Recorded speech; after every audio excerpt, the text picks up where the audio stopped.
Good evening, Canby. Welcome to the specially called council meeting for December 21st, 2022. Please rise for the invocation and pledge allegiance. Father God, I thank you for the leaders that come up in this city and the first responders that protect us. We're going into a season that isn't always the happiest for some, so be with them and give them strength through this time. And we have a wonderful storm coming toward us, so please keep everybody safe and out of harm's way as we go through this season. I thank you for everything that you provide for us. In Jesus' name, amen. I pledge allegiance to the flag of the United States of America and to the republic for which it stands, one nation under God, indivisible, with liberty and justice for all. Okay, folks, as you can see, we have a few empty seats up here. The mayor and Councilor Varwick are both en route and stuck in traffic. Construction, and I think is hitting every part of our county right now. So at this time, we are going to take a brief recess and reconvene at 6:15.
update from the mayor, so I'm assuming he's still stuck in traffic, so we will just proceed.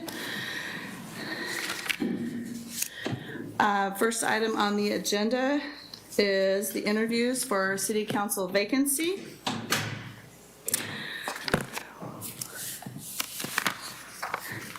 I believe we'll just go in alphabetical order,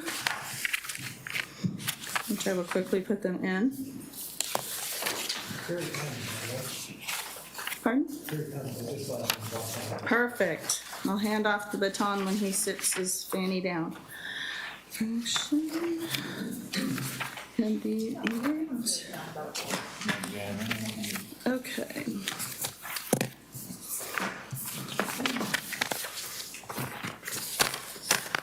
Okay. So in the past, we have found that it's easiest to just have you come up when we call you. And we've done it a number of ways over the years where we've taken turns, each asking a question, and all that banter back and forth really chews up a lot of time. And so the last couple of processes, we figured out that the easiest way to do this is to have you come up and just go through questions 1 through 5 on your own. Just give us your answers, tell us a bit about yourself, and then go through whatever question answers you have prepared on your sheet. And then when it comes to question 6, which is, do you have any questions for us?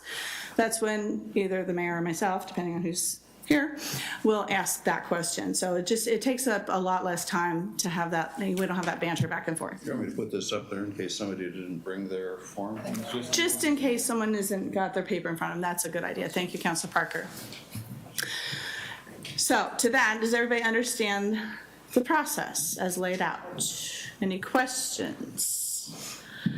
I cannot talk any slower, Mr. Mayor, so we are just going to invite up the first alphabetical person would be Mr. Dan Ewert.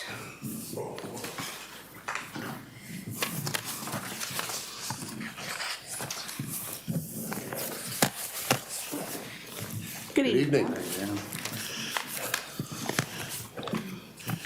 Get this over with before the snow settles in. Huh? Exactly, I know, kind of want to beat the ice storm. I apologize for the glare for everybody sitting behind me. That was funny, okay. We've got the questions that were sent out. I appreciate that. I appreciate the opportunity to come.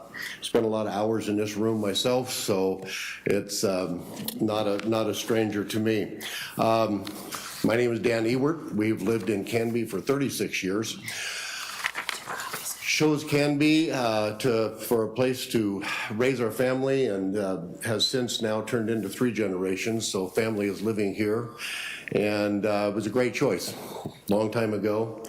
I've been involved with the Planning Commission for 3 different stints over that span about 18 years approximately.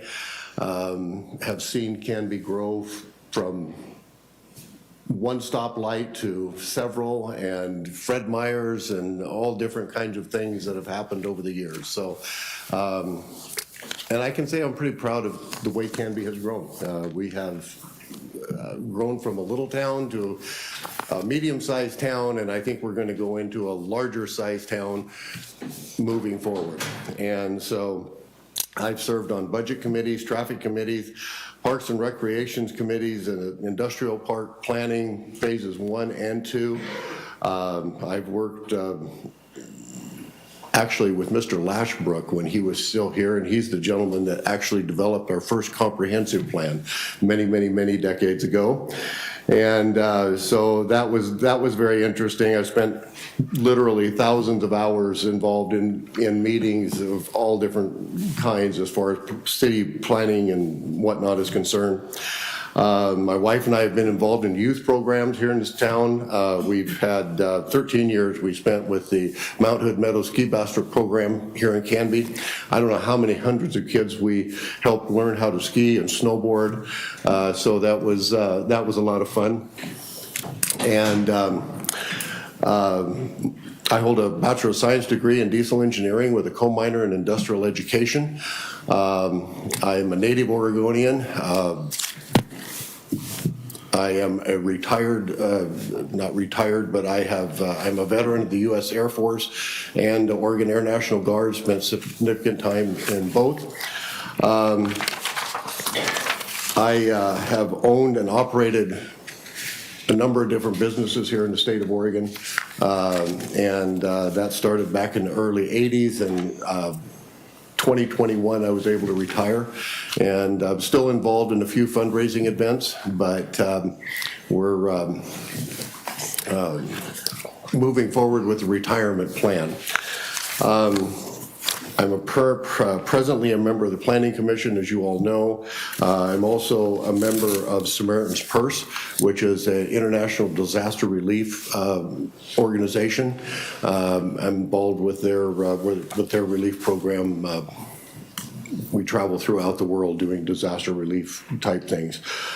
As I said, I'm a native Oregonian. I have an inherent belief that we all, obviously you folks do here, but I have an inherent belief that we all need to give back to our community. We need to give back to our county, to our state, and to our country. We have to play a part. We can't just sit back and take in everything that's given to us. So I think that it's important that we do that. I got lots of information here, but we probably need to cut this kind of short.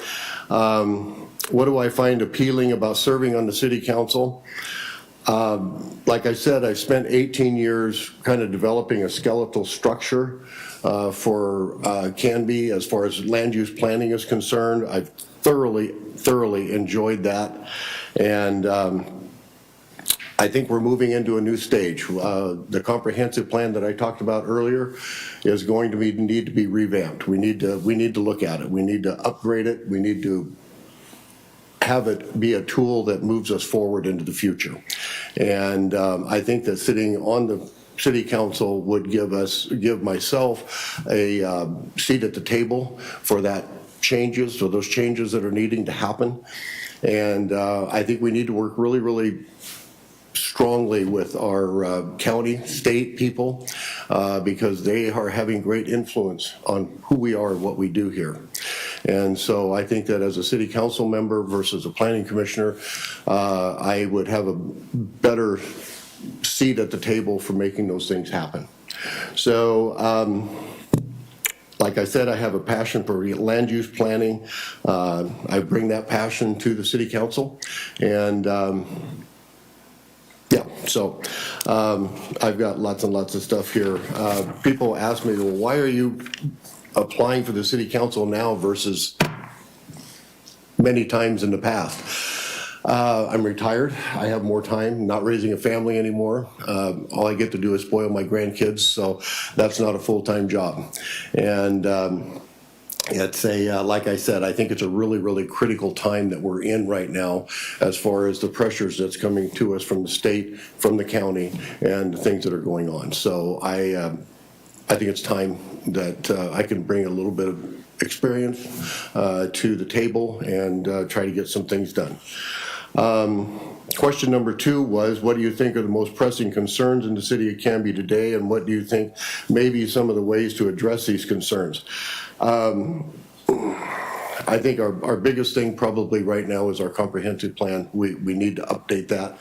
Along with that, our transportation plan, economic situation, our industrial park, I personally believe is running out of room quickly, and we need to look at how we're going to intelligently move that forward. So those are some things that I think are very important. Transportation is a big one for me. I think we really need to sit at the table with the county and the state and try to get a radius road program put in and around Canby. Our roads right now are just plugged, and we need to get that pressure off and get it moved out. And so I think that a radius road program, something similar to what Bend, Oregon has done, Yakima, Tri-Cities, they've all done wonderful jobs of getting that traffic out, and I think it makes it a much more livable community. So and then there's issues, water, sewer, electrical. We're growing, And we need to look at all those things. Our economic growth is critical. I think we've got to get some, we've got to find a real balance of the size of industrial projects that come into town, what we have. We've got some good tools in place. We just need to follow those guidelines so that our industrial parks stay healthy and the economic comes in.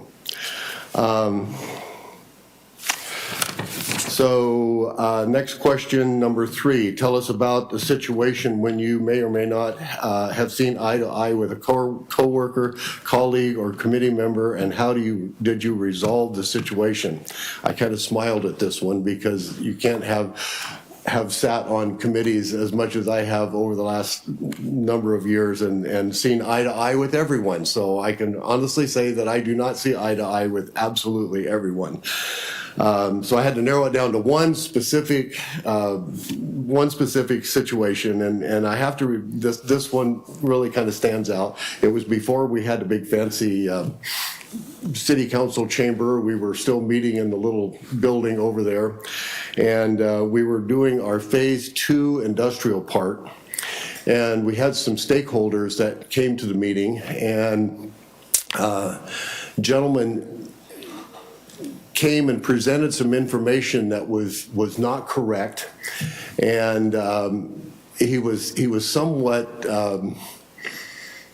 how do I want to say, offensive to the Planning Commission, and he was very passionate. He had a big stake in the plan here, but what he was saying was really not correct. And this did not happen very many times over the years, but in that particular meeting, I called him out on it because it was out of line. And I felt bad about it after it happened, but it happened. And so afterwards, I went to the planning staff. None of our planning staff is part of this story, but I went to planning staff and I asked him, I said, where in the Sam Hill did this guy get his information that he was talking about? And one of the planning staff people said, well, you know, we had a meeting with him, we told him this and we told him that, and I realized that what they told him and then what he was saying to us, I could understand why he was upset. And so I got the information, got it in my hand, and I went and saw the person. And we drove up to his home, we sat down in his living room, and I said, here's the situation, and we talked it through. And we had a good outcome to that meeting. The next Planning Commission meeting that had been moved forward for discussion, we came up, the first thing I did was I shared my conversation with the audience, and then I apologized to the gentleman because I really called him on the carpet for what he was saying, and I explained what we did. And anyway, long story short, he got up and I gave him the opportunity to talk. He got up. I still didn't see eye to eye with what he was talking about. I mean, I still didn't agree with him, but the outcome of it was as that gentleman has since passed away, and but his family and I are still very, very close friends. And I think it was just because of the way it all came down that it worked. And so that is probably my one of my big things with being on the city council is communication. I personally, nothing against the councilors that are sitting here, but I really, really think that we need to get a better handle on how we communicate to the citizenry of Canby. And I know that this is something we've all talked about many, many times over the years, but we've got to be more transparent in what we're doing to these people so that the people are not thinking that we're just doing it ourselves. We have to bring them in. They have to be a part of this. And they have to feel good about what we're doing as city planners, as city councilors, all of that. And I've got several ideas as to how we can make that happen. Probably won't go into that right now, but They're simple, fairly cost-effective things that I'd like to see happen. Do you have some specific goals or improvements you would like to make in Canby as a result of serving as a city councilor? This is for a 2-year term, so you got 2 years to get it done. And like I said, communication I think is huge.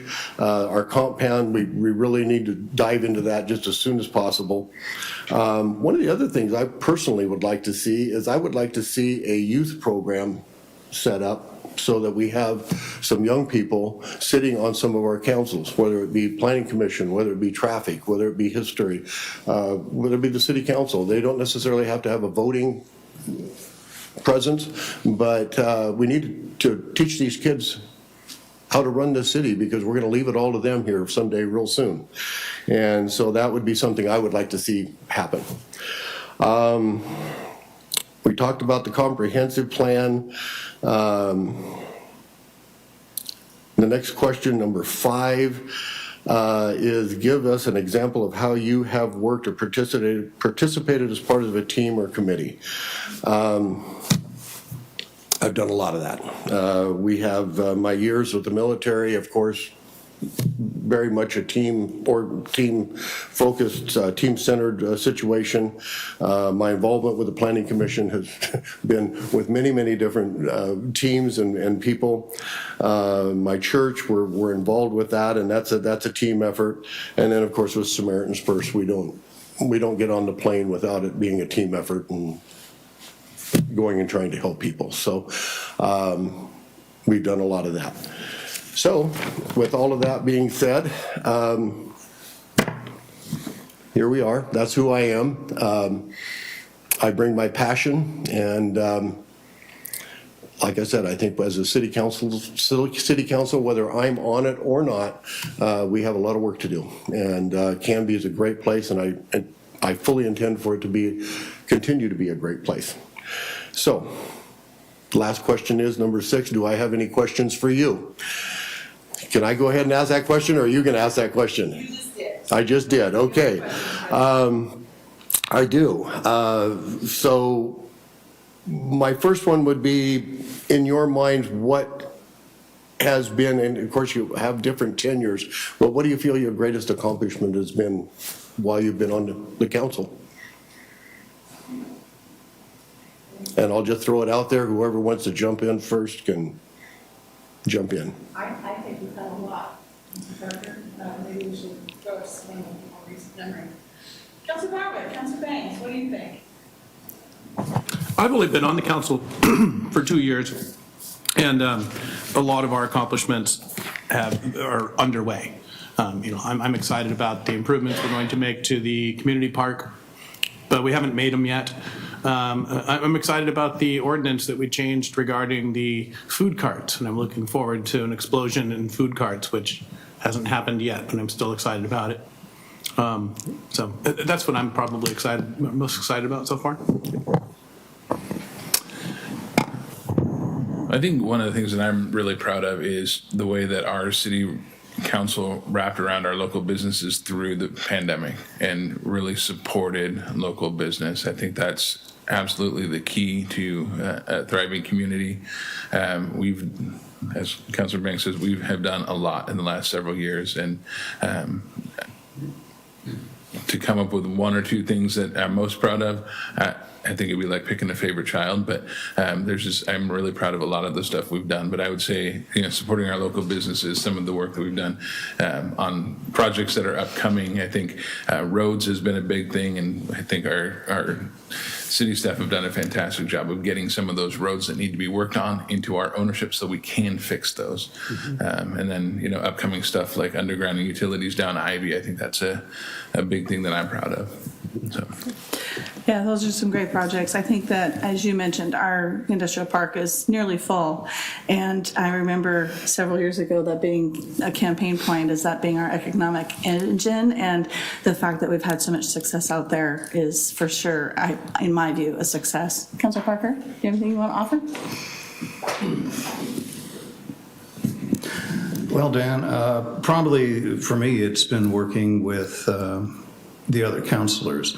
Counselor Varwig was essential in getting the Ivy undergrounded. We were at an inflection point where it almost didn't happen, and he said, I'm going to support this as a legacy project. The mayor and I helped break the logjam over county roads in the city. That for 25 years we were at loggerheads on how we were going to, you remember this, that they'd give it to us but with no improvements, and we said we're not going to take them without improvements. And finally the mayor and I came up with a plan to take them in and make the best deal we can. And then working with Councillor Hensley, there were many, but I always like to say, we brought booze to Wake Park. I knew you were going to bring that one up. So yeah, we have a lot of accomplishments that it sounds like we're proud of. So at this point, thank you very much, Mr. Ewert. Okay. And I am going to hand the gavel back over to the mayor, or hand it to you. So you can take it from here, Mr. Mayor. Great. Dan, did we answer all the questions you had? I've got more, but we're good. Are you sure? Because you're more than welcome to ask those questions as well. I think we'll get a chance to talk about them in the future. Okay. Okay. Dan, thank you very much. For the opportunity. You bet. Here's the alphabetical list. Thank you. I figured that'd be the easiest way to do it. Yeah. Drawing numbers. Mr. Ewert talked about traffic and a route and how it's bottlenecking in Canby. Well, I left Beaverton at 4:40 and got here when I walked in the door. So tells you how today is with 3 days before Christmas, pending snowstorm, and I didn't see an accident in my crawl from Beaverton. So we'll just say it was the Wilsonville bottleneck that we all so much love. Glad you're here. Well, I'm glad to, well, yeah, I'm here. Next on our list this evening is Megan Fraction. You're up. Hello. I have a little injury, so bear with me. Oh, You're not the only one. I wish I had a great story, but you got two broken leg Yeah. issues up here. So. I wish I had a great story, but I was just walking. So, yeah, the joys of getting older, right? I was just aging. So. Okay, well, first I want to thank you all for having me here and being able to interview with you all tonight.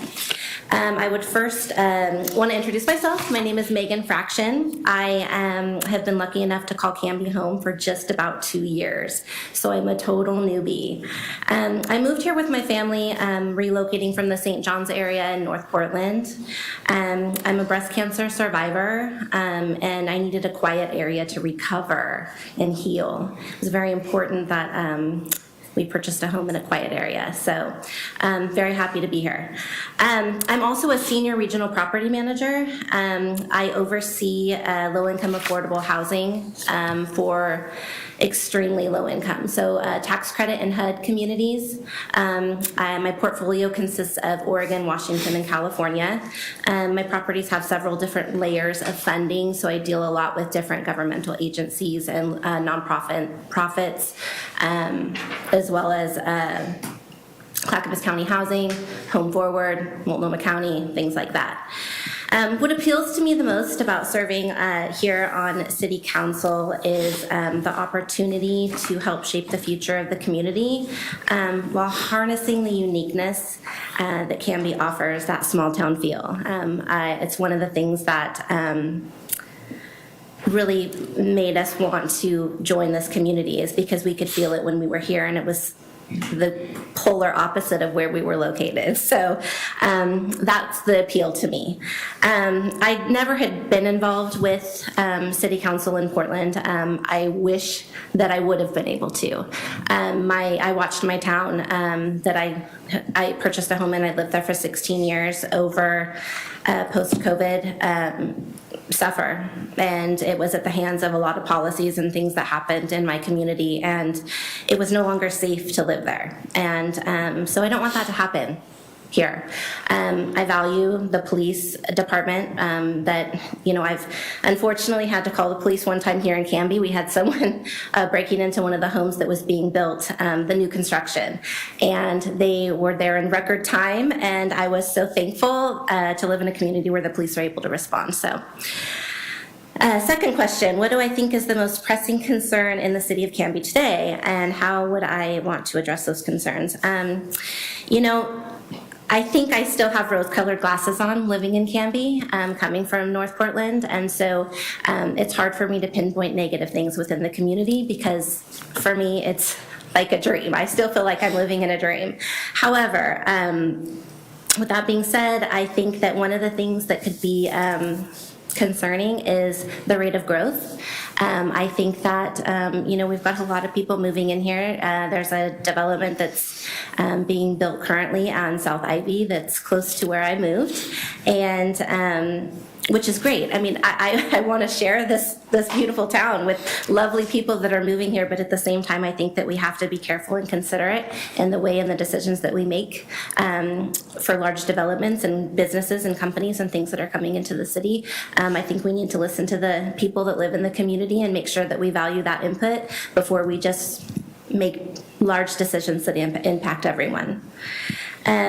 Number 3 is tell us about a situation that I may not have seen eye to eye with a coworker, colleague, or committee member. This one also kind of made me giggle because I had to think back on, some times in my career that I haven't agreed with people, and there's been several, right? The most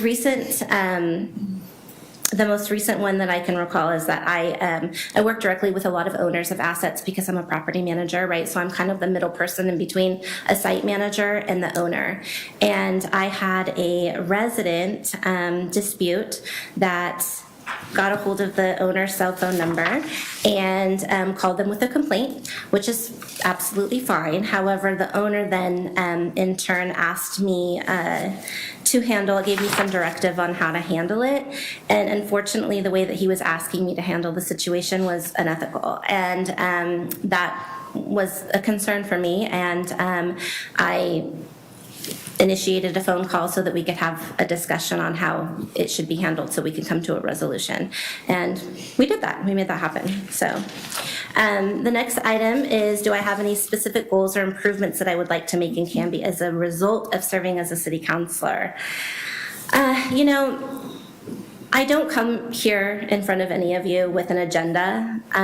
My goal would be to be a sounding board for the community members, to work collaboratively with the existing people that are on this, this board. I feel that I've lived here, almost 2 years, and the existing leadership, in my view, has established a thoughtful and balanced council, and I would just like to continue that. Number 5, give us an example of how you have worked or participated as part of a team or committee. I work on a team now. I lead 15 different associates through the 3 states that are in my portfolio. We simultaneously work with several housing agencies, as I mentioned earlier. Clackamas County nonprofits, Home Forward, Oregon Housing Community Service is a big one, as they carry the tax credit regulatory agreements for my properties. Therefore, I have to make sure that I'm always in compliance with the program in order for the owner to benefit from the tax credit. So that's a really big one for me. I also volunteer as a coalition member for Revitalize Portland. It's a collective group of real estate people, vendors, nonprofits that are working in the downtown core to try to bring businesses back into the city of Portland.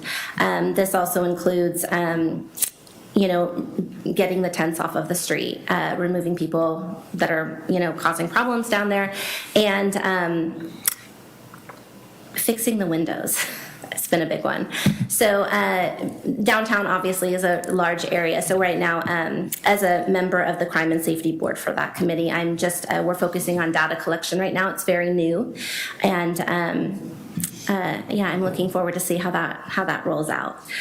I'm also working with I've worked with a management company. I've been in property management for 25 years, but I worked for a management company where we developed all of the SOPs, so the standard operating procedures, for all of the properties. So it was a lot of interdepartmental, meetings and discussions about how we were going to handle each of the things that needed to happen at our properties, whether it's, maintenance, emergencies, how we do operational processes. So I had a hand in developing those as well.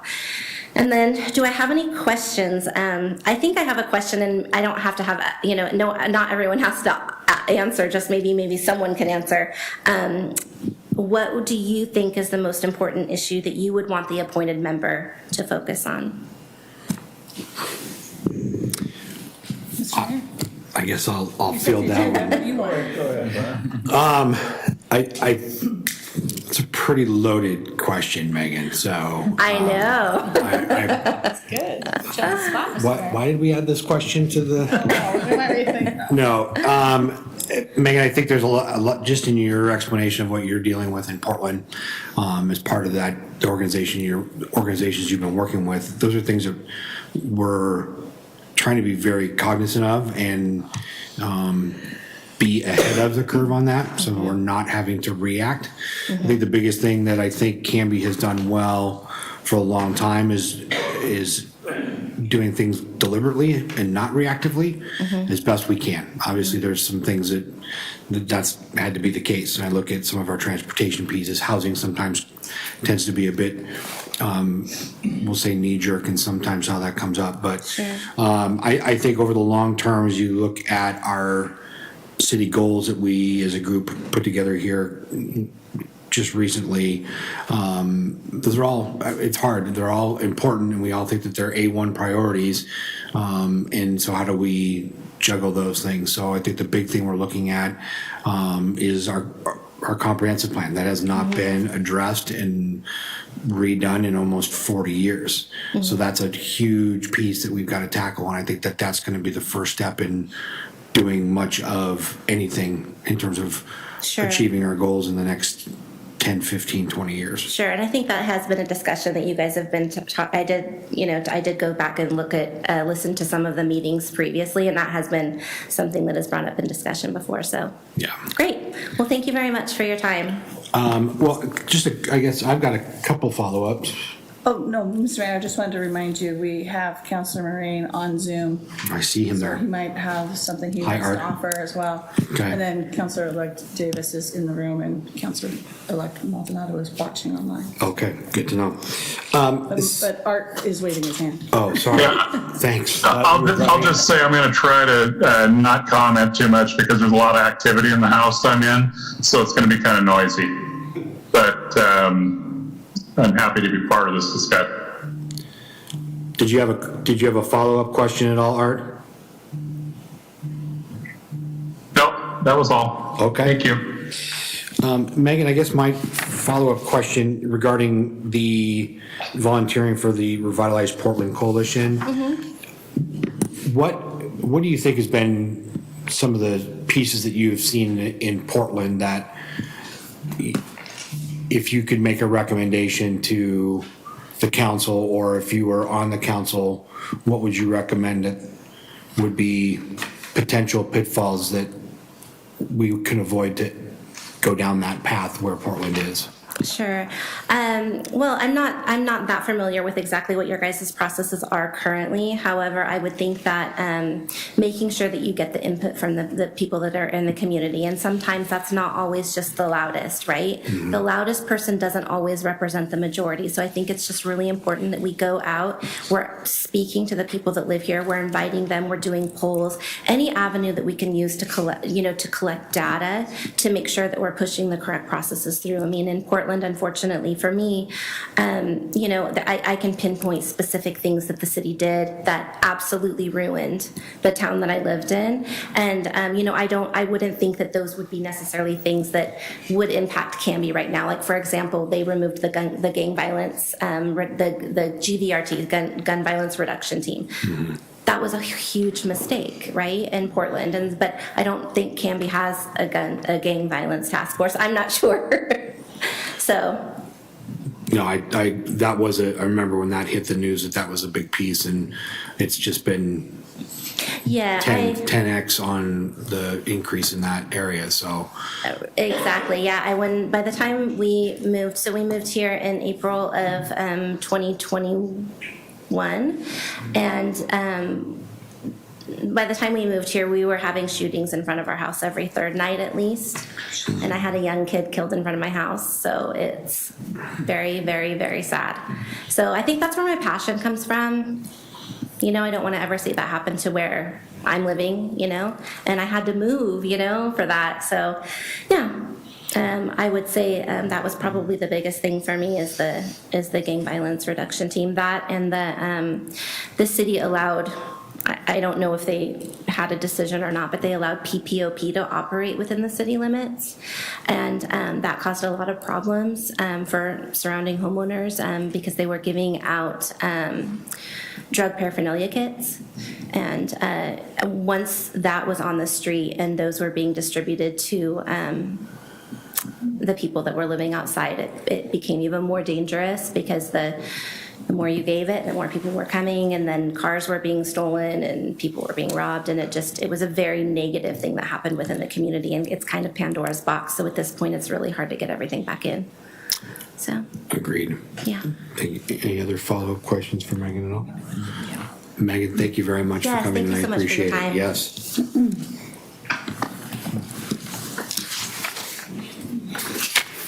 Our next applicant is Mr. Craig Llewellyn.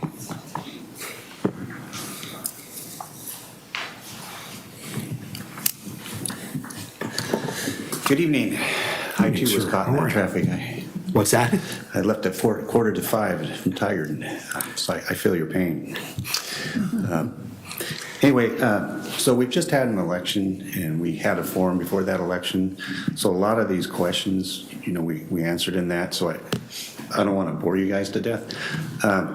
So I kind of like to do this a little differently. I'm going to answer all these questions. I'm really going to focus on question number 2 and number 5.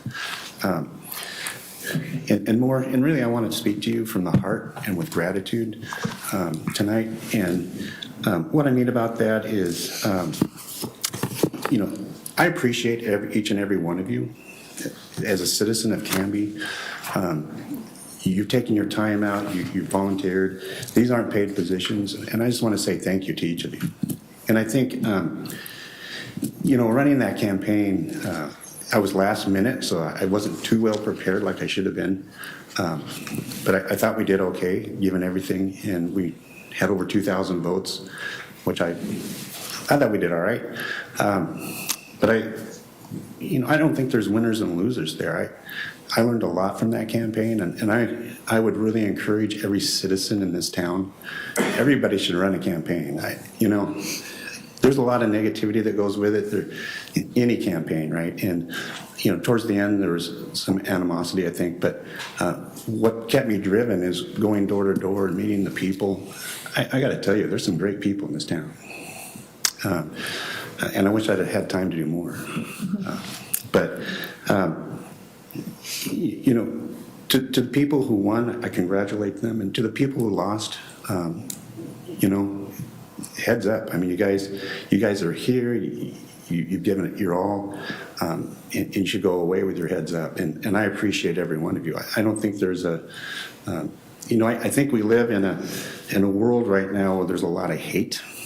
You know, in my career, I've met some senators. My last one was Senator Johnson. He was retired from Wyoming.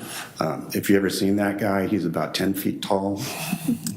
He actually spoke at George H.W. Bush's funeral. My wife can vouch for me because she was standing next to me. She looked about this tall next to this guy. He was retired, but he just looked down on us. He goes, and the nicest guy you ever met in the world. But he just looked down and he said, the problem with the Congress is it's hate. Everybody hates each other.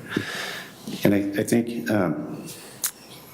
you know, when I look at question number 2 and question number 5, I think when I get on a committee or when I get in a group setting and decisions need to be made, you know, I don't know anybody. I don't know you guys. I don't hate you guys. I might not like your decisions, but I appreciate the fact that you're there making them. And so, you know, I think being on the council, I think being on any committee, you got to start out with an open mind. You can't come into it thinking you know all the answers. You know, I did that 20-some years ago with the Urban Renewal Committee. And when we were first putting together that committee, And we had less than a year to put it together. We were scrambling. We had to get it done before, and that was the financial mechanism to the industrial park. We had to get it done before Fred Meyer had their final permit. We were meeting just about every night during the week we could, and Saturday mornings and Sunday nights for months. It was pretty wild. And you want to talk about contentious? You should have been in some of those meetings. But at the end of the day, we all had a common goal. And that common goal was for the greater Canby. And the only way I got those farmers around behind me was the fact that these are 5-generation farmers. And they helped build Canby. And when they saw that they could get out of a pickle we were in as farmers, and in the same time help downtown Canby revitalize, the entire town, it was such a special time. And the town, we had the police department, the fire department, we had the chamber, every aspect of this town was represented in that room. And at the end of the day, I made some great friends. A lot of these people are gone now or they've passed away. We made some great friends, and we ended up we did some good stuff there. And not everybody agreed with it, but at the end of the day, I didn't hate anybody out of it.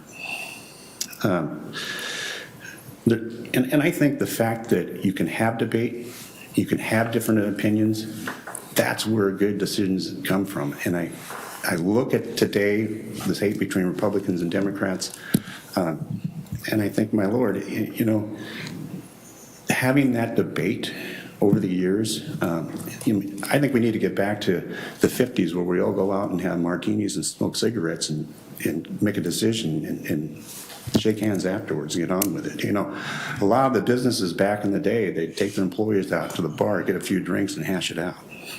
You know, I think we need to get back to that. We need to respect one another and listen to one another.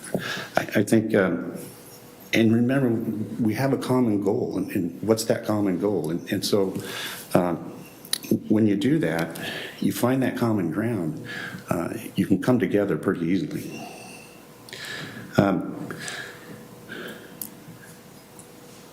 In terms of,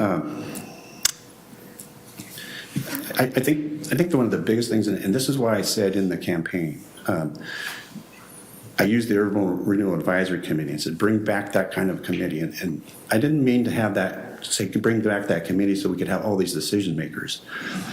The thing that worked with that is it got the entire community involved.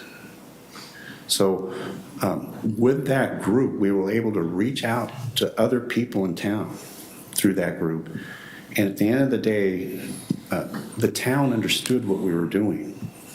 And I think that's why the town got around that park. That's why that park happened. That's why urban renewal happened. And so I think, you know, I've run a small business for a long time, and I've hired a lot of people and fired a few people, but running a small business, the firing the people is the last thing you want to do because it costs a lot of money to train them. So we need to have resolution. We need to find out what's going on, what can we do to help more, how can we make this right. And so, you know, with people in the community, we need to collect the data. And so to make those decisions and to figure this out, we need to collect the data. They're data gatherers. And then it needs to be presented to you, the council, and that not having a bunch of decision makers, but having good data collected and being able to make those decisions and move forward and not get into these issues that you've had here in the last couple of months. Again, in terms of a team or a committee, I go back to the Urban Renewal Committee, and I come in there thinking our way is the only way because I studied a lot of that. I thought I got this, right? But then you meet all these people and you get very humbled, and you realize your way is not the only way. And so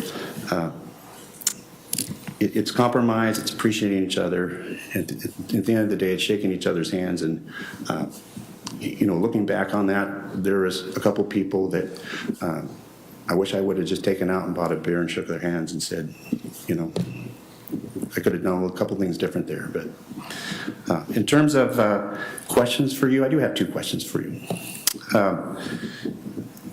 And I think the city should know this, because I think it's important is what is your time commitment for being on the council? And I think the town should know as a whole the kind of time you're given, because this is free of charge, right? You're not getting paid for this. And I respect every one of you. I appreciate every one of you. And I think the town owes you a lot of gratitude, whether you won the election or not. And my second question was, or is, what was the biggest surprise to you in the first 3 months of being on the council or being mayor?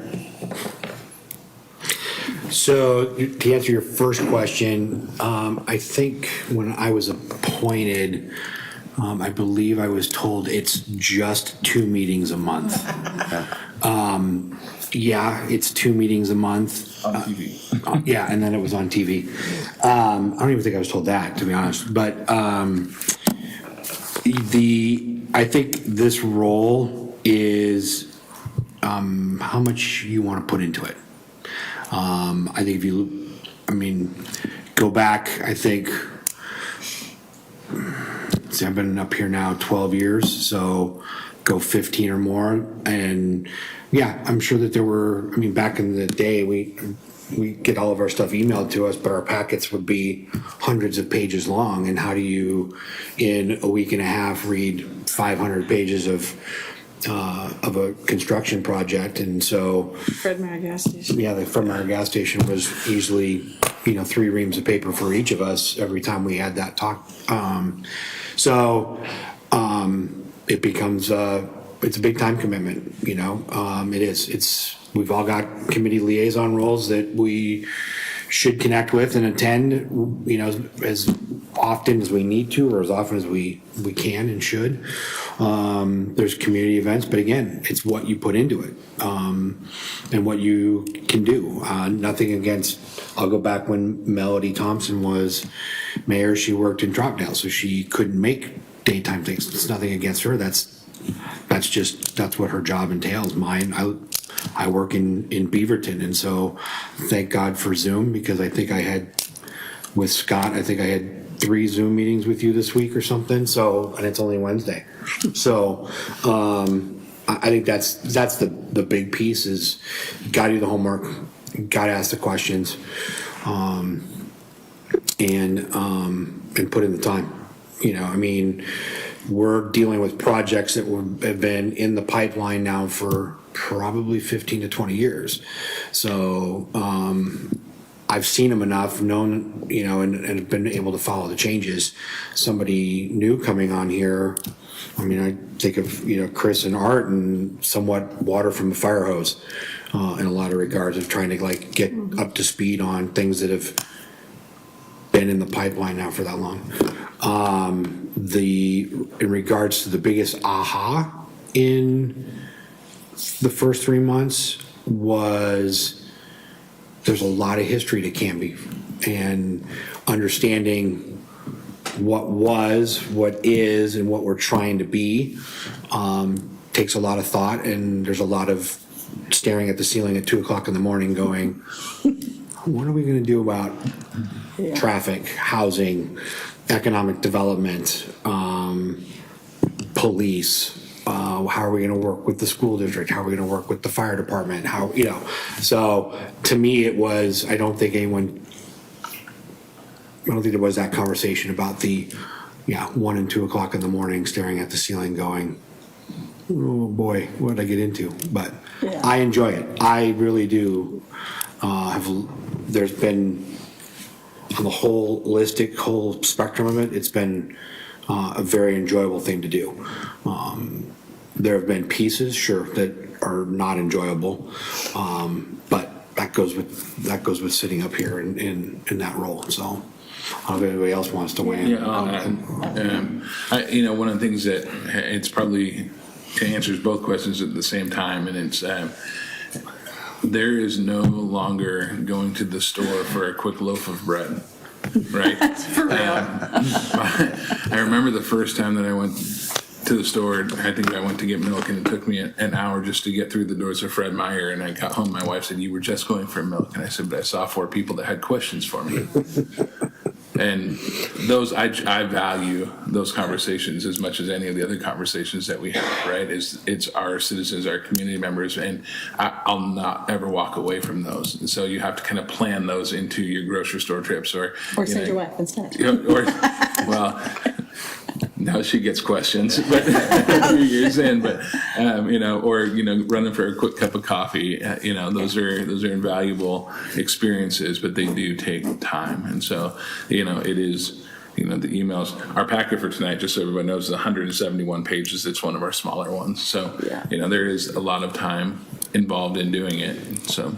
Yeah, and just for what you said, Mr. Mayor, it also depends on what's going on in any given agenda, right? I mean, there's been times where I've spent maybe 5 hours in a week on this, and then there's times where it's like 25, 35 hours. It depends on what's going on and how much research needs to be done, how often my phone's blowing up, how many times I get shanghaied at the store. So it really kind of, it ebbs and flows. But I think my biggest surprise in the first 3 months was coming from a background of being in grassroots and at the legislative level. It was very interesting to me getting on here and finding out how many times at the municipal level our hands are tied. So that was kind of an eye-opener for me. Yeah, great. Chris, I would just because I'm new still. I mean, I feel new 2 years in, and I think we've covered the time commitment real well. I had a couple of ahas. One of them negative. I was surprised at how touching on what you were talking about with the hatred in the community. How much hatred there is. There's been like 3 public records requests against me and a recall effort. None of the stuff ever happened in my life before I became a city councilor. And we argue about like potholes and dog parks. I mean, like these are not huge controversial issues, but they are certainly in the minds of some people. And another aha moment is how much I appreciated the other counselors. I only knew Mr. Parker because he worked at our high school some years ago. I didn't know any of the others before I ran, and they're really likable people. And finally, how competent our city is. The public works, the offices upstairs, and the library, and the job that these people do, I think is, I was surprised at how good we are. So that was my aha.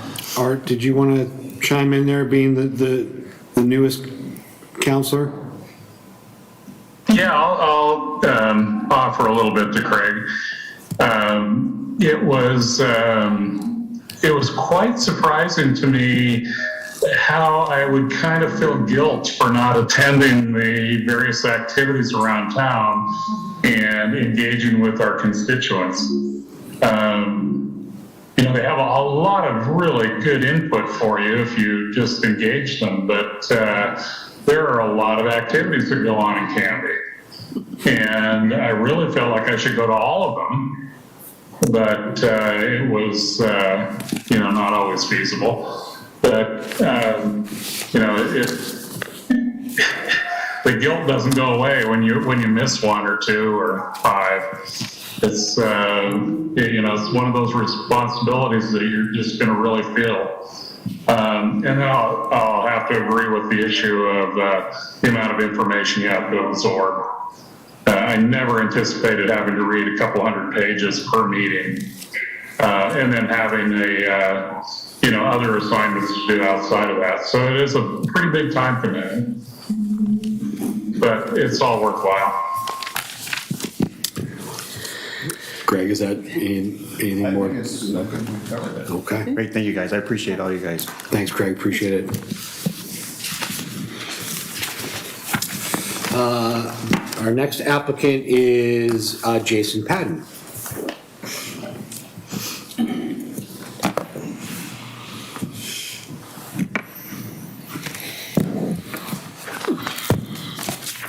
Good evening, everybody. How are we tonight? Good to see you, Mr. Patton. So, yes, my name is Jason Patton, and I think this will be the 6th time I've been before you applying for an open council position.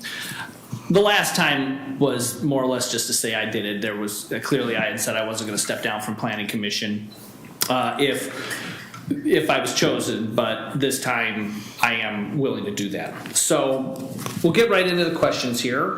The first question being, please tell us a little bit about yourself. You already know quite a bit about me, but for the folks at home, I will just say that I moved to Canby about 17 years ago, a little over 17 years ago, from a little town called Andover, New York. When I left there, the population was just over 1,000. When I was back there to visit my parents earlier this year, it's now down around 800.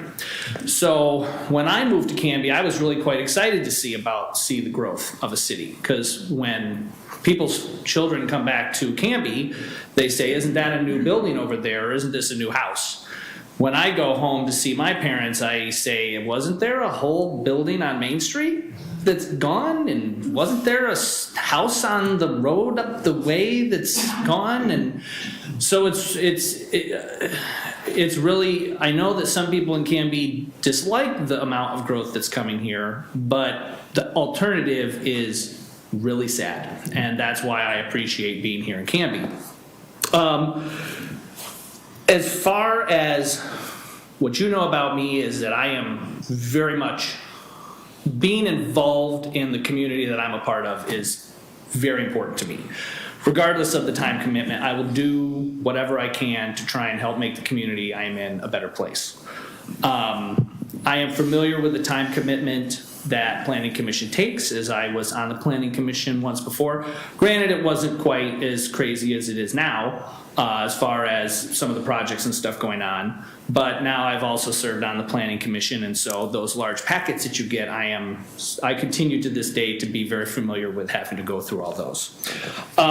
So with that, I'll just go right into the second question, as far as what do you think is most pressing concern for the city of Canby. Some of them are planning for the future and growth, and how that planning is going to be funded. Serving on the budget committee, I know that there isn't bags of cash tucked away in drawers and corners here in the city, and all of this takes a great deal of money to do. And so planning this growth through the Transportation System Development Plan and all these things that are coming up, not only do we need to do that now, but we really need to look ahead 15, 20 years to say we need to start laying the groundwork now for when these plans need to be reviewed and developed in 40 years from now. So really take a much farther look out to the future there. Community engagement. I do what community engagement I can on my street and when I go to the store, but it's been said before, and it holds true, that a lot of people don't get a chance to engage with the city council outside of coming here and talking to you during citizen input and community announcements. And many city councilors don't necessarily go out into areas that they don't normally represent. And I think it's important, and if I was chosen to be on this board, even if it means, that I would get yelled at by folks in the community, I would want to have some open houses where people can come to me and express to me with their concerns with the city, whether they see eye to eye with me or not. It's important to learn what's going on in the community from all aspects of it. And I think sometimes it's very easy in this day and age to get siloed into a mindset. I look at the various Canby Facebook groups, and sometimes it really surprises me that there isn't rioting in the streets with what's put on there. So I would hope to be a force to negate some of that. And just like I said, as far as how things can be done here in Canby, I am a huge fan of not reinventing the wheel. I think there are a lot of cities that are a similar size to Canby, that were a similar size to Canby 10 years ago and have grown to a different size, and that we should really reach out to those folks and see what they're doing and what they've done and implemented, what's worked for them, what hasn't. Cherry pick the things that have worked and make sure not to do the things that haven't. There's like I said, why reinvent the wheel when we can take advantage of some of the work that others have done around this area? And likewise, there are cities that look at Canby and the things that we have done. I remember sitting on the street maintenance the street maintenance task force years ago. There were very few cities that had a street maintenance fee. And now there's a lot. And many of them have modeled their street maintenance fee after Canby's street maintenance program. And so, there's something to be said for that going the other way. So now, in true fashion, I'm going to go a little off script here. And the next question is, tell us a situation you were in where you didn't see eye to eye with somebody. And question 5 is, give us some examples of how you've worked or participated with other folks. So I'm going to give you, as I said, I am a big proponent of being involved in the community. I was involved in things with my parents, with their Harley owners group, the Hog Club.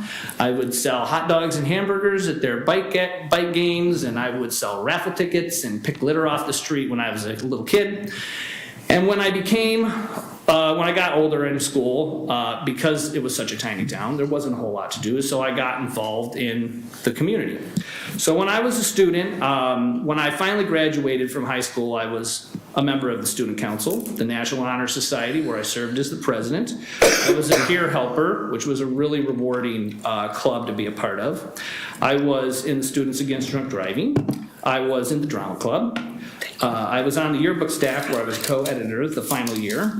I was a junior volunteer firefighter for many years. I was on the 4th of July Parade Committee. And one of the more exciting things and what really kind of kicked off my interest in being involved in the community was in 1998, I participated in an essay writing competition and was one of a handful of kids that were picked from my county to represent the entire county to the New York State Governor's Conference on Youth. It was the first time I'd ever been to a big city, which was the city of Albany, New York. First time I'd ever been on a big bus, and been away from home for any extended period of time. So it was very fun to be around a lot of kids that were as passionate as I was. When I graduated from high school and went to college, I joined the Plant Science Club, where I eventually was the vice president and president. I was on the Student Senate. I became a member of the student government, where I was eventually voted vice president and then finally president in my senior year. As president of the Student Government Association, I was the only non-governor appointed representative to my college's college council, which afforded me the opportunity to interact with very influential business people within the state of New York.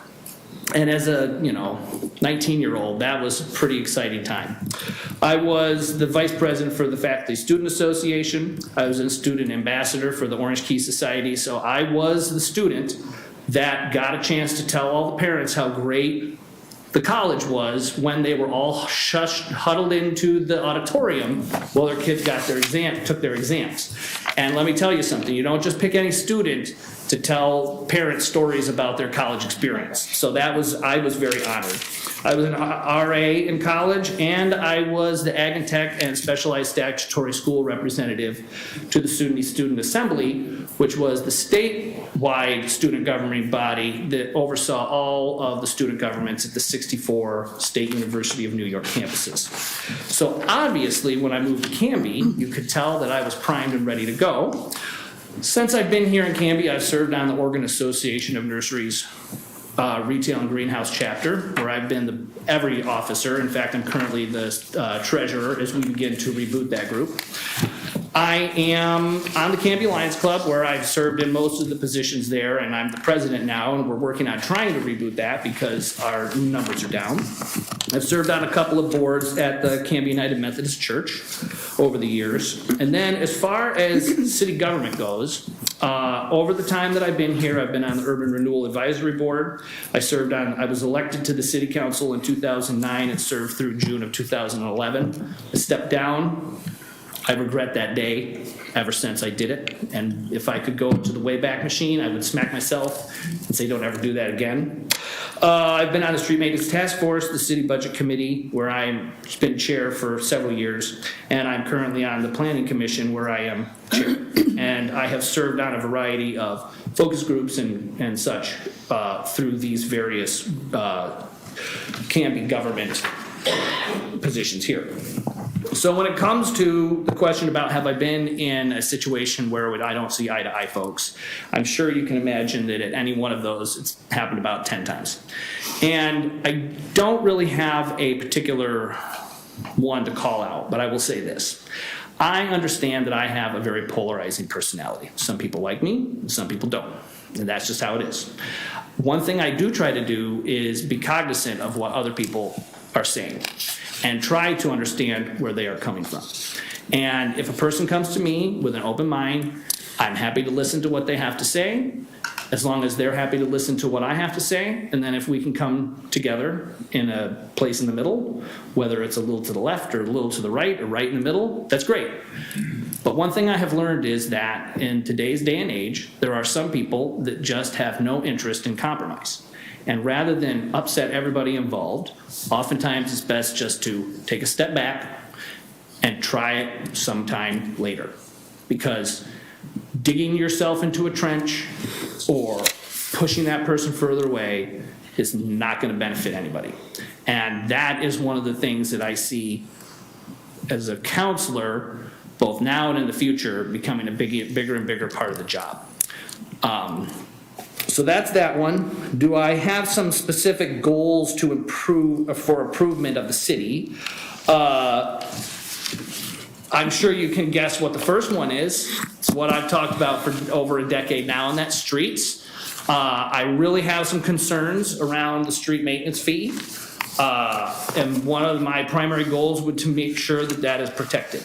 I don't think the people in the community truly understand how tight the streets budget is. And if that street maintenance fee was to go away, it would take them 5 years to realize just how important it really is, because that's about the time that it would take for the city's paving index to drop from 60-some% where it's at to about 50. And that's when they would start to know. Also, I am very interested in helping guide the city towards the future with the TSP, with the comprehensive plan, and I am still interested in getting the city codes fixed.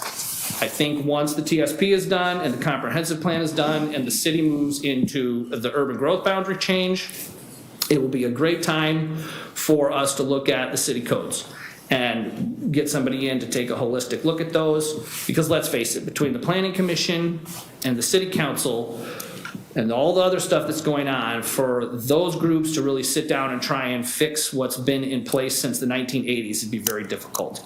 And I've talked to Don about this, the planning director, and I think we really should have someone come in and do a holistic look at the whole program.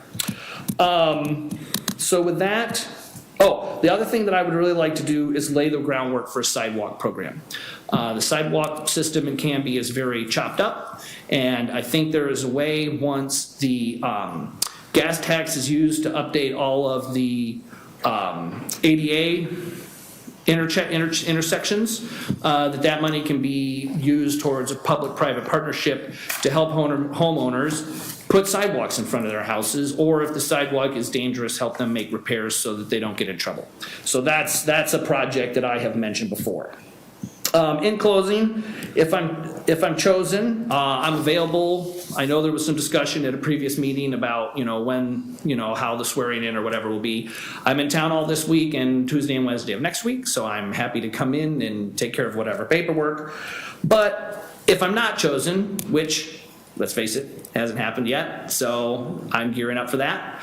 I'm not going to step down from Planning Commission. I am not going to throw up my hands and run away from the Budget Committee. I have committed to being an active member of this community, and I will continue to be an active member of this community. I will continue to apply for these open positions.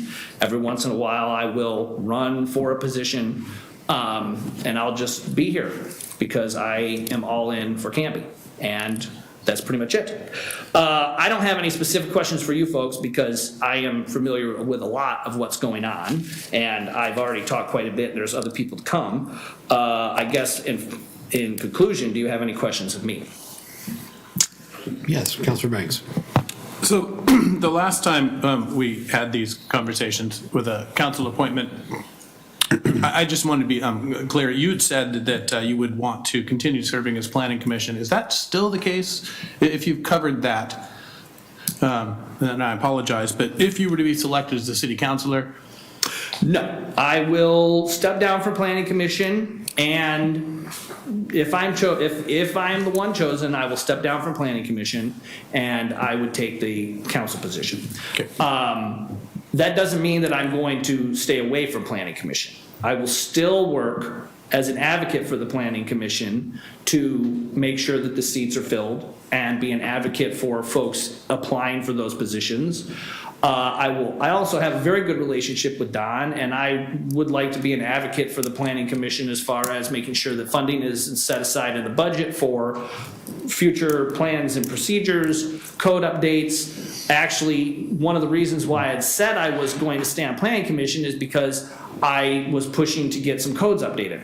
Well, now the planning commission has been pushing what I call the fruit salad of codes across the desk, and now there's quite a few that are ready for the city council to look at, and we're waiting on that. So I have come to the conclusion after going through the economic plan that while a lot of those decisions are made and pushed from the planning commission, really the bread is baked here at the city council. And I am just as happy to make the bread as I am to bake it. So that's that. Okay. I knew there'd be something.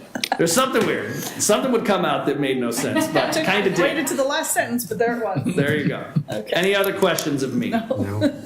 Okay, thank you very much for your time. Thank you, Jason, appreciate it. Our last applicant this evening is Thomas Pierce.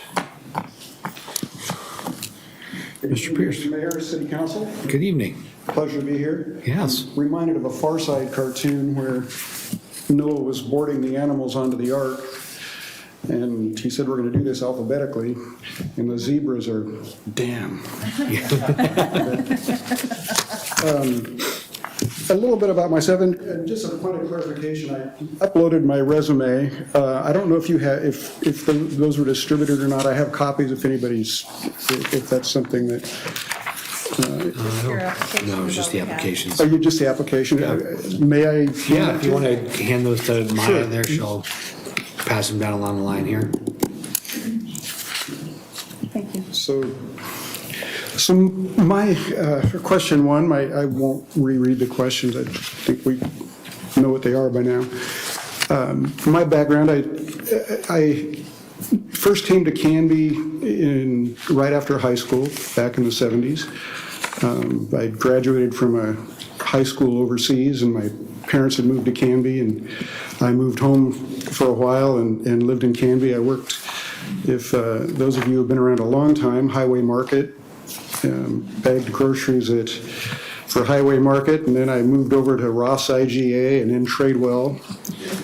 Probably put some of your tomatoes on the, beneath your milk and things like that. Then I left Canby for college and career.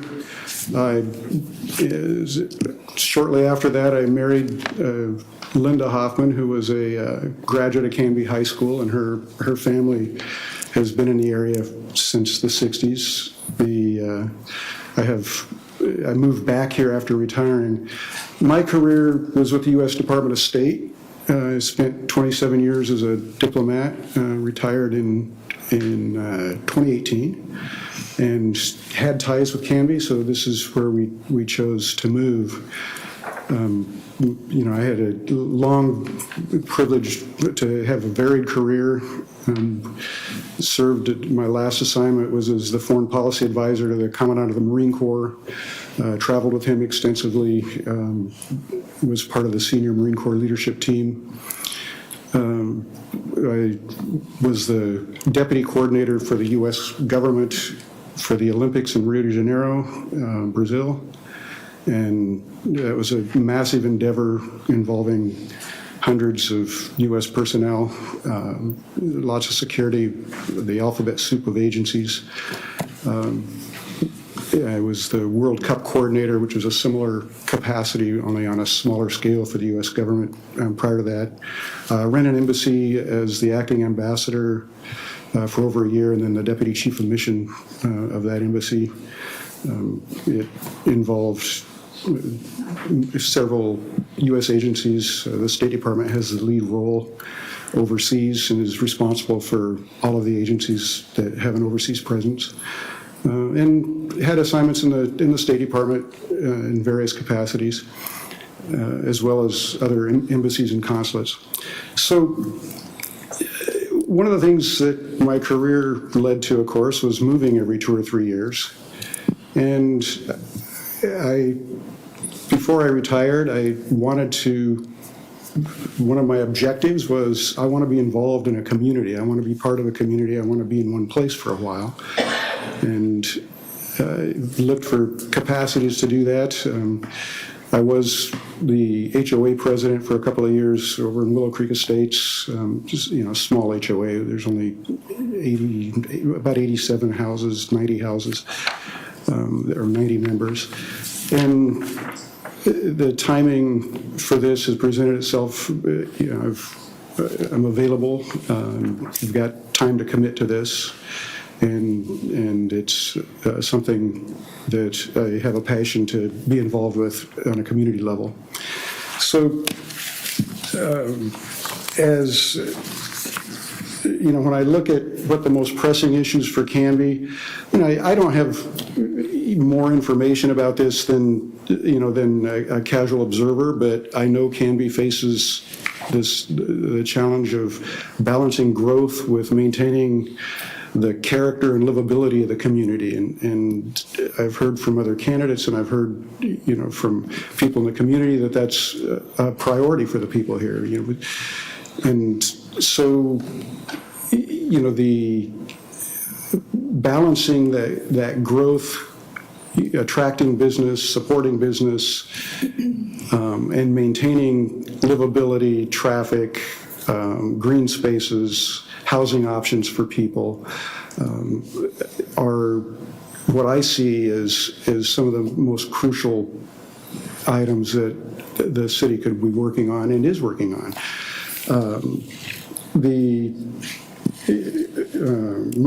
I'll move on to question 3, a situation where I might have not seen eye to eye with a coworker.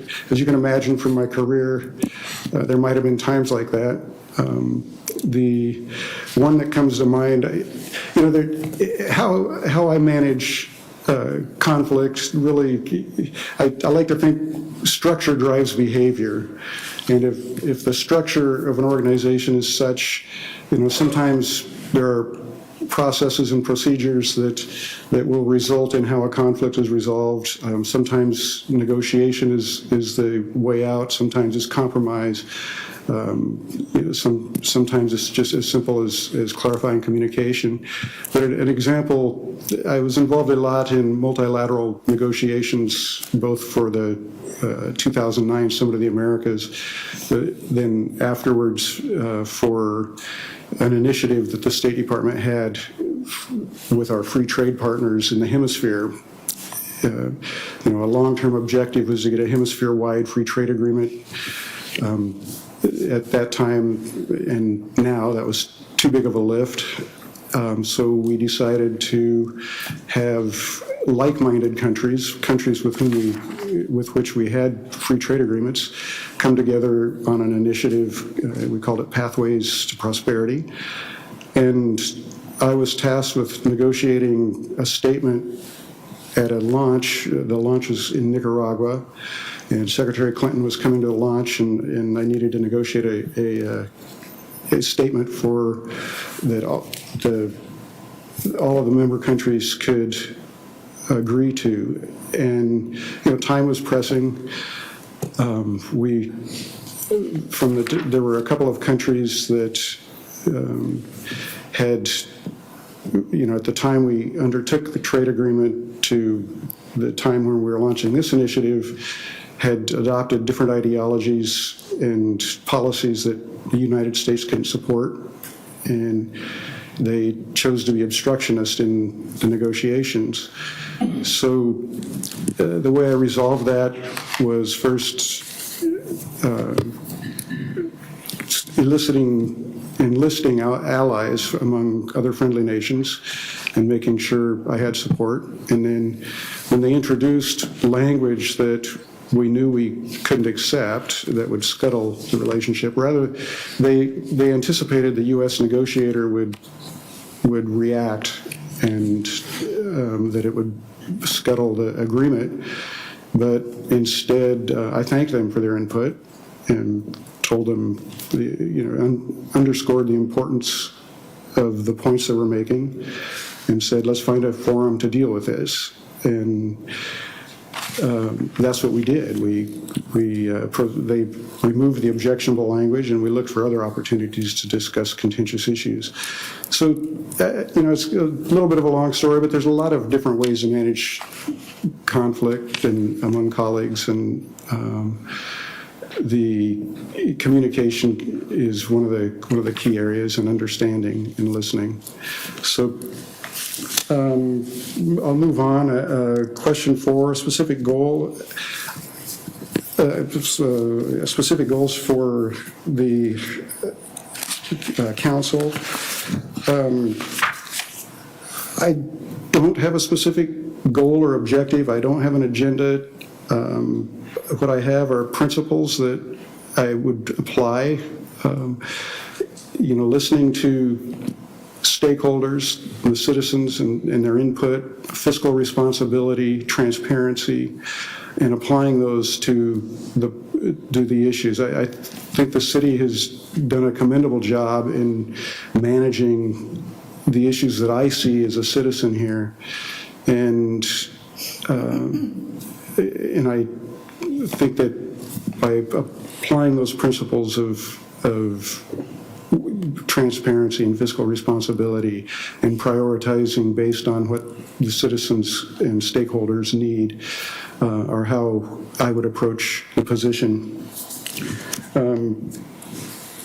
My question 5 is teamwork. I mean, my career has involved teamwork throughout. Managing the Olympics, as I've already mentioned, was a huge team effort.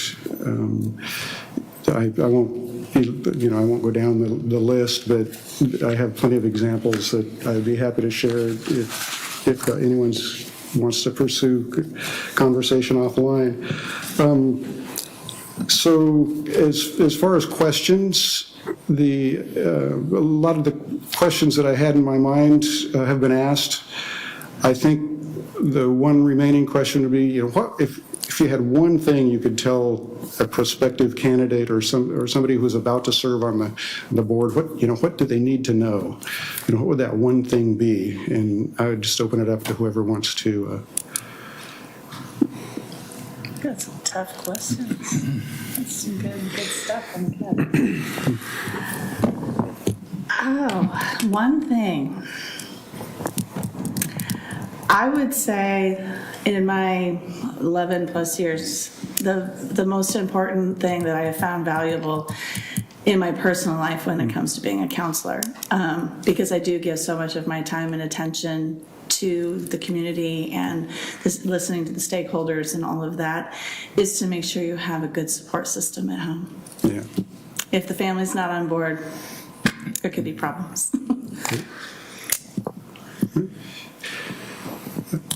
I think one thing I would say is there's going to be really good times. There's going to be really bad times. There's going to be easy times and hard times. It almost sounds like a song, but you will leave this room frustrated as all get out sometimes, and other times you'll leave extremely excited. Your bubble will burst a lot, and sometimes it will get bigger.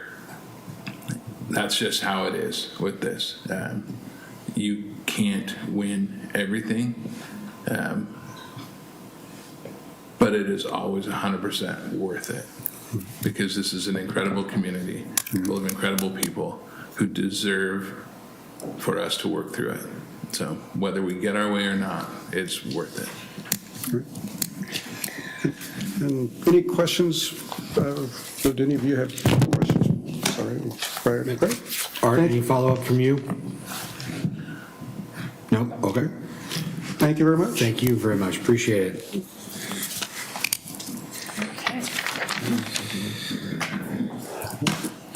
Just as Council President Hensley said at the beginning, we kind of had to flip the script on our agenda because we couldn't do city business before 7 because of the way that the ordinances and things were written, that they were part of the normal business for our city council meeting. So I appreciate everybody's flexibility. I have had a couple requests for a quick personal break. So we're going to do that and then quickly go through our regular business so that city staff members can get out of here and off the clock and onto their holiday. And then we will wrap up the conversation process for our candidates today. So sit tight with us. I guarantee we'll be fairly quick on the ordinance pieces, and we'll take 7 minutes. Okay.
Good evening, welcome back, Canby. Thank you for letting us take a quick break. We're gonna get through the rest of our agenda this evening so we can get city staff that can get out of here. So next on the agenda is citizen input and community announcements. I have no yellow cards. I do have an email to read later on in the agenda, but I'm not seeing anything. Is anyone wanting to run up here really quickly? Community member Greg Perez gives me a head fake. Okay. Next on the agenda is the consent agenda. Mr. Mayor, I move, there we go. Mr. Mayor, I move to approve the consent agenda that includes the minutes of the September 7th, 2022 regular meeting and the September 21st, 2022 joint work session with the Planning Commission and regular meeting. A second. Motion has been made by Council President Hensley and seconded by Councilor Varwig to approve the consent agenda, which include the minutes of the September 7th, 2022 regular meeting and the September 21st, 2022 joint work session with the Planning Commission and regular meeting. Any questions at all? All those in favor? Aye. Aye. Anyone opposed? That carries 6-0. Moving into ordinances this evening. The first one is ordinance number 1589, an ordinance authorizing the city administrator to enter a contract with Axon Enterprises in the amount of $207,632.40 for the purchase of car video cameras, equipment, software, and services, and declaring an emergency for second reading. Scott, did you want to just, it's pretty self-explanatory, but quick recap? Yeah, thank you, Mayor. No new information. We gave you a full report. Chief Tro is here also to answer any other questions you might have. But again, this is for in-car video cameras to be compatible with our what will be our new body cameras that we've also recently approved. And the big point here is that we've asked you to declare an emergency on the second reading so we can get this contract done before the end of the year, because that will result in a pretty substantial cost savings to the city. Absolutely, for sure. Councilor Banks? Mr. Mayor, I move to adopt ordinance 1589, authorizing the city administrator to enter a contract with Axon Enterprises in the amount of $207,632.40 for the purchase of in-car video cameras, equipment, software, and services, and declaring an emergency. Second. Did you have a question, Councilor Spoon, before No. the motion? Mr. Banks got it. It doesn't say declaring an emergency on it. I just wanted to make sure we got that in there. Okay. Actually, it does say it. Oh, no, on that. Oh, okay, that's on the hard copy. That's what I was looking at. Okay. So the motion's been made by Councilor Bangs and seconded by Councilor Spoon to approve ordinance number 1589, an ordinance authorizing the city administrator to enter into a contract with Axon Enterprises in the amount of $207,632.40 for the purchase of in-car video cameras, equipment, software, and services, and declaring an emergency. Roll call vote. Councilor Bangs? Aye. Councilor Parker? Aye. Councilor Spoon? Aye. Councilor Barwig? Aye. Councilor Moraine? Aye. And Council President Hensley? Aye. Great, motion carries 6-0.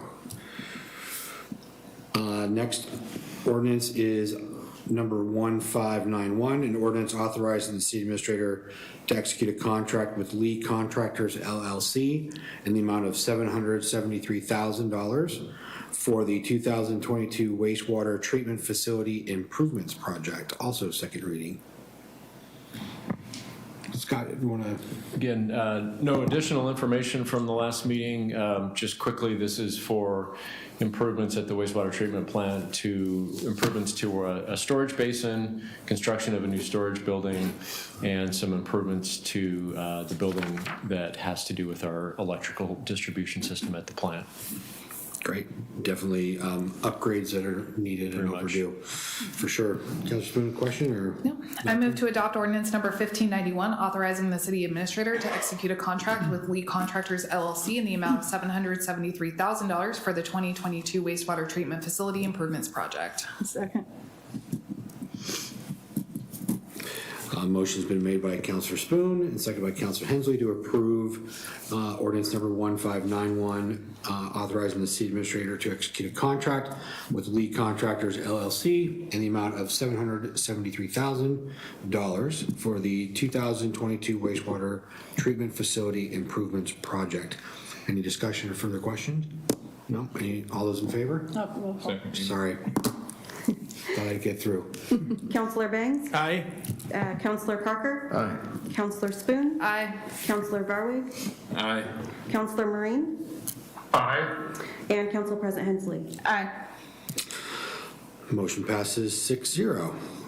Next ordinance for second reading is ordinance number 1592, an ordinance proclaiming annexation into the city of Canby, Oregon, 1.06 acres of real property described as land situated southwest quarter of section 27 T.3S R.1E WM tax map 31E27 CB, and amending the existing county zoning from rural residential farm forest 5 acres to city high density residential R2 for the entire area, and setting the boundaries of the property to be included within the Canby city limits. So yes, we had a very extensive public hearing on this. It's annexing land for new development. Mr. Mayor, I move to adopt ordinance number 1592, an ordinance proclaiming annexation into the city of Canby, Oregon, 1.06 acres of real property described as land situated southwest one quarter of section 27 T.3S R1E WM tax map 31E27 CB, and amending the existing county zoning from rural residential farm forest 5 acres RRFFF 5 to city high density residential R2 for the entire area, and setting the boundaries of the property to be included within the city limits of Canby. Second. All right, so, sorry, I have to read this one more time. Motion's been made by Council President Hensley and seconded by Councilor Varwig to approve ordinance number 1592, an ordinance proclaiming annexation into the city of Canby, Oregon, 1.06 acres of real property described as land situated southwest quarter of section 27 T.3S R.1E WM tax map 31E27 CB, and amending the existing county zoning from rural residential farm forest 5 acres, which is RRFF 5, in case you're wondering, to city high density residential, which is R2, for the entire area, and setting the boundaries of the property to be included within the Canby city limits. And this is also a roll call vote. Thank you for making that more interesting. I tried. Counselor Bangs? Aye. Counselor Parker? Aye. Counselor Spoon? Aye. Counselor Varwig? Aye. Counselor Marine? Aye. And Council President Hensley. Aye. Excellent, the motion passes 6-0. Great. Next on the agenda this evening is some new business, and it's the consider the amendment to the city administrator's employment contract. After our last meeting, we did our annual performance evaluation for our city manager, so all the council was involved in that conversation. And then it was decided that to move ahead and provide Scott with the 5% increase that's laid out in the packet there, and so we just need to approve that, and then I will work with Scott to and then council next month to set probably a follow-up for some goal setting and whatnot for him personally and his personal development moving forward. So the only other piece, I still need copies of what you all filled out, sent to me, or put in City Hall mailbox so I can put that all together for his personnel file. So I got some that evening, but still need others. So Scott has asked that we collect that, and so that's in his file. So any conversation, comments, questions? All in all, I think the review went very well. Scott's had a very good second year here with the city of Canby, and he's was given some good feedback. I think that he took to heart, and just overall, I think I have still very firm beliefs that Scott's the right man for the job, and he's doing a great job, and so look forward to a very productive and busy 2023, as he and I have been discussing already. So, any other comments or thoughts? Yes, Councilor Can Banks? you remind us if we have not turned in those papers? I will go back through my file at home and see whose I have, and I will email everybody that, and I will send a group email out, not responding all. And so I will crowd shame those that have not given them to me. How's I'm that? pretty sure my chicken scratching has not yet been transferred. I wasn't gonna name names here. I'm on it. I'll get that done. Any other comments about, no? I will, I guess, take a motion to approve the amended contract. Mr. Mayor, I move to approve the amended contract for the City Administrator Scott Archer. Second. All right. Motion's been made by Council President Hensley and seconded by Councilor Spoon to amend the city administrator's appointment contract to reflect a 5% increase, retro back to hire date in October, I think, right? November. Thank you. All those in favor? Aye. Anyone opposed? That carries 6-0. Great. Next item on the agenda is, so that we can move into the selection of city councilor, is the resignation piece. Sarah, did you review the meeting from last time, and what's? Yeah, I think the cleanest way, what my intention was, and the cleanest way to do it is just have my resignation effective at noon tomorrow. Whoever would like to make a motion tonight to appoint someone can make the appointment effective immediately upon the vacancy existing tomorrow at noon.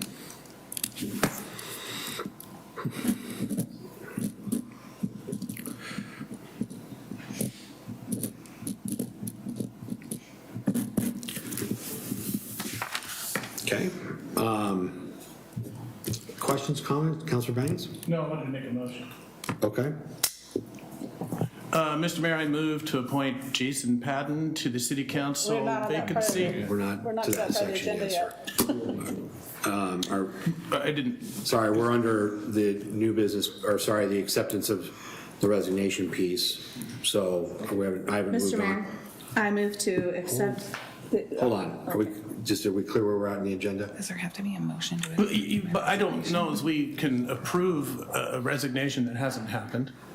And Well, nor do we need to have a motion to approve a resignation. Well, I'm going to look at Joe on that one because my understanding is that we can't appoint unless we have. If she's going to resign, and she's made her intention to resign, the idea would be, so we were talking about the need for there to be a vacancy before an appointment. And that's almost as far as the charter gets under Chapter 7. And so the notion is if they are able to make the motion in such a way that the vacancy precedes the appointment, then that can work, legally speaking, and not offend the charter. And so the idea is if she knows she's going to resign at a given time, and the motion is such that after that given time, the appointment becomes effective, then that will mean that the vacancy precedes the appointment. Okay, I think I got it on that. Okay. And I know that sounds like gobbledygook, but the idea is in our charter, we have a process. The process itself isn't really bore out in the two little paragraphs, but the notion is vacancies can be caused by a lot of things. One of them is a resignation. The idea of the resignation itself doesn't say that the resignation has to be immediate.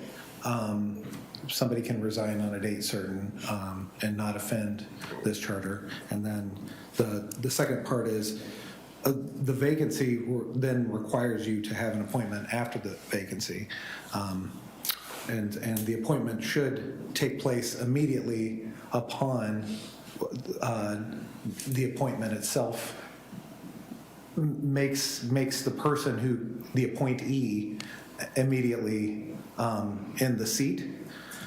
But between those moments, the charter's kind of vacuous as to the processes. I know in the past we've done a situation where kind of like this, where you do almost like a pre-appointment process. And there's other times where people just up and left or ended up for other reasons having an open seat, and then the vacancy was whenever you guys decided to vote on it at that moment. And then, of course, no official business can be done by a counselor until their oath of office. So that's the other piece, and we can work through that once we all get there.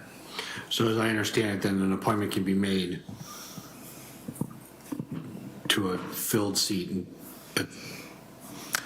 Well, what is happening is there's a, I guess, it seems like the we've created a gymnastic. charter crisis here a little bit. Well, the problem is that there is less than helpful lack of language in the process, in the vacancies. Some people see that as a positive because Section 3, or Chapter 3, Section 1, has all powers are vested in the council otherwise. And so some people don't mind ambiguities because it just gives you kind of more power if you can navigate the waters of a given source document like this. So it's not the end of the world, but the whole notion is we know that a resignation will cause a vacancy, and we know that the appointment process is used to fill the vacancy, and we know, by the way the language works, that the vacancy has to precede the appointment.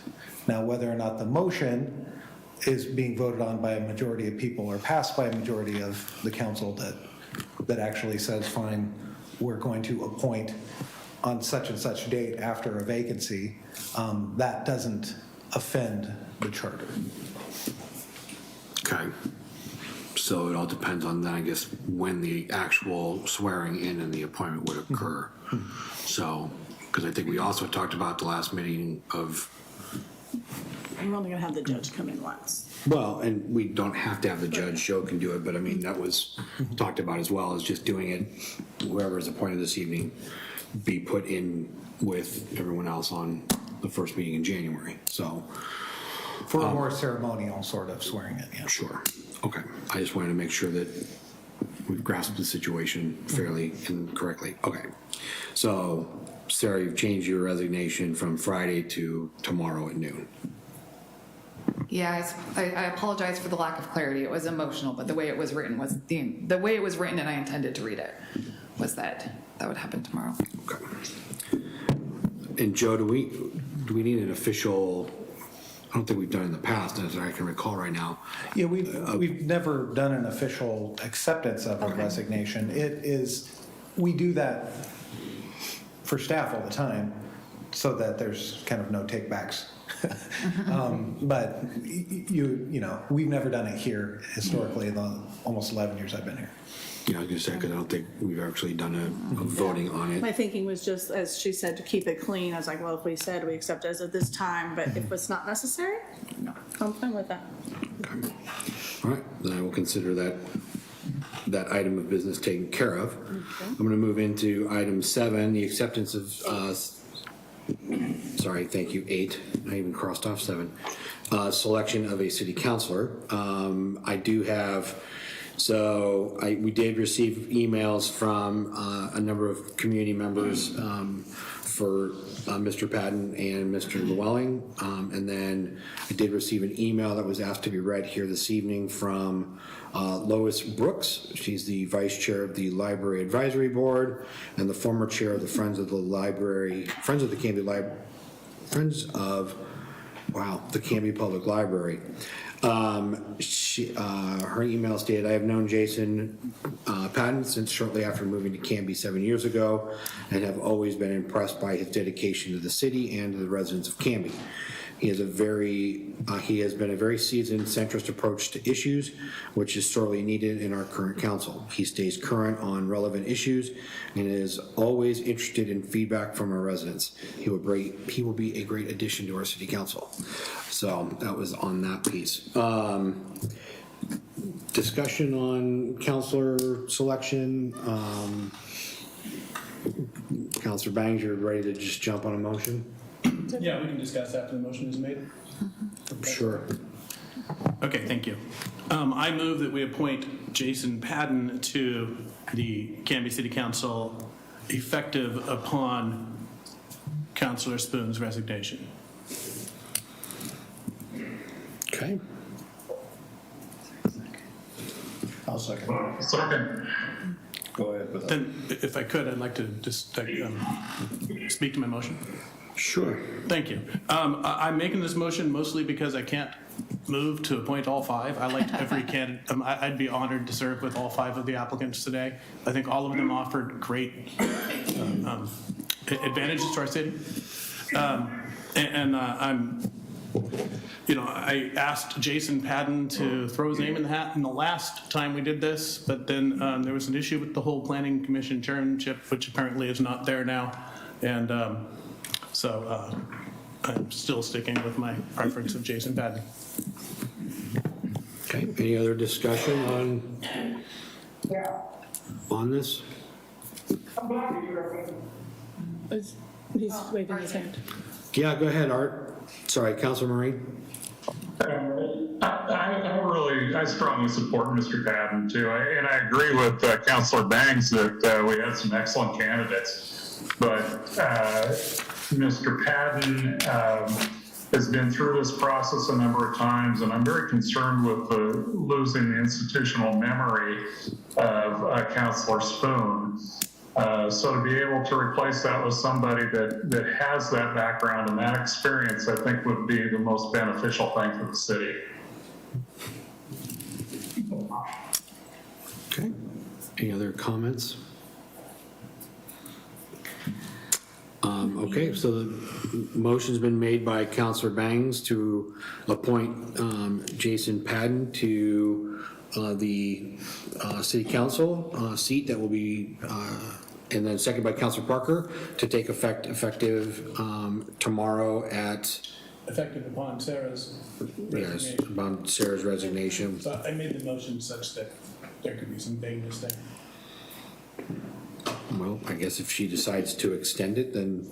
But that's kind of why I was thinking the acceptance at noon would make it clearer, but that's already passed. So, all those in favor? Aye. Aye. Aye. Those opposed? Nay.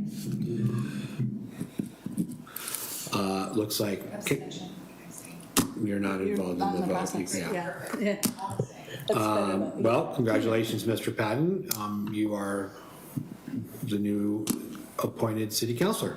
Congratulations. There we go. There we go. Thank you. To those of you that applied, I appreciate it very, very much. There is a lot of work to be done here in the city. We do have committee openings that would love to get those of you involved. I know, Dan, you're already on the planning commission. I hope you'll continue to do that. I think that'll be a big piece. And so, to, Megan and Mr. Pierce, thank you. Craig, thank you as well. I know you ran, and I hope that you stay. I know you'll stay engaged. So I appreciate you all very much for coming this evening and doing that. So next on the agenda is action review. You have approved the consent agenda, adopted ordinance numbers 1589, 1591, and 1592. Approved the amendment to the city administrator's employment contract, retro to November, and appointed Jason Padden as city councilor effective upon Councilor Spoon's resignation. Perfect. Before I take a motion to adjourn, I want to thank you all here, those of you at home. Thank you for tuning in tonight, and I wish you all a very Merry Christmas, safe travels, and we'll see you in the new year. Stay out for I will take a motion to adjourn. So moved. Second. It's been moved and seconded. All those in favor? Aye. Aye. We are adjourned. Canby, thank you. Merry Christmas.